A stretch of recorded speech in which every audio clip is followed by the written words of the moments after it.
तो सबको जय मसीह की। आइए मेरे भाई बहनों, आज हम पहला कुरिन्थियों अध्याय 8 पढ़ते हैं। मूर्तियों को चढ़ाया गया भोजन।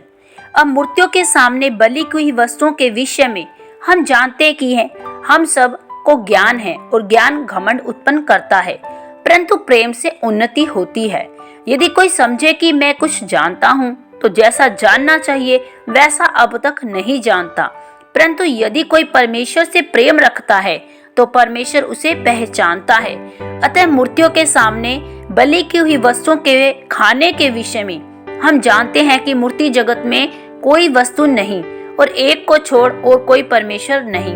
यद्यपि आकाश में और पृथ्वी पर बहुत से ईश्वर कहलाते हैं, जैसा कि बहुत से ईश्वर और बहुत से प्रभु हैं, तो भी हमारे लिए तो एक ही परमेश्वर है, अर्थात पिता, जिसकी ओर से सब वस्तुएं हैं और हम उसी के लिए हैं, और एक ही प्रभु है अर्थात यीशु मसीह, जिसके द्वारा सब वस्तुएं हुई और हम भी उसी के द्वारा हैं। पर सबको यह ज्ञान नहीं, परंतु कुछ तो अब तक मूर्ति को कुछ समझने के कारण मूर्तियों के सामने बलि की हुई वस्तु को कुछ समझकर खाते हैं और उनका विवेक निर्बल होने के कारण अशुद्ध हो जाता है। भोजन हमें परमेश्वर के निकट नहीं पहुंचाता।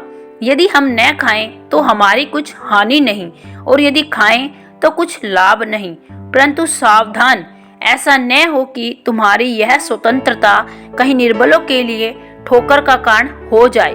क्योंकि यदि कोई तुझ ज्ञानी को मूर्ति के मंदिर में भोजन करते देखे और वह निर्बल जन हो, तो क्या उसके विवेक को मूर्ति के सामने बलि की हुई वस्तु खाने का साहस न हो जाएगा। इस रीति से तेरे ज्ञान के कारण वह निर्बल भाई, जिसके लिए मसीह मरा, नष्ट हो जाएगा। इस प्रकार भाइयों के विरुद्ध अपराध करने से और उनके निर्बल विवेक को चोट पहुंचाने से तुम मसीह के विरुद्ध अपराध करते हो। इस कारण यदि भोजन मेरे भाई को ठोकर खिलाए तो मैं कभी किसी रीति से मांस न खाऊंगा, न हो कि मैं अपने भाई के लिए ठोकर का कारण बनूं। आमीन। प्रभु आप सबको कुरिन्थियों पुस्तक सुने जाने और पढ़े जाने पर बहुतायत से आशीष और बरकत दे। सबको जय मसीह की।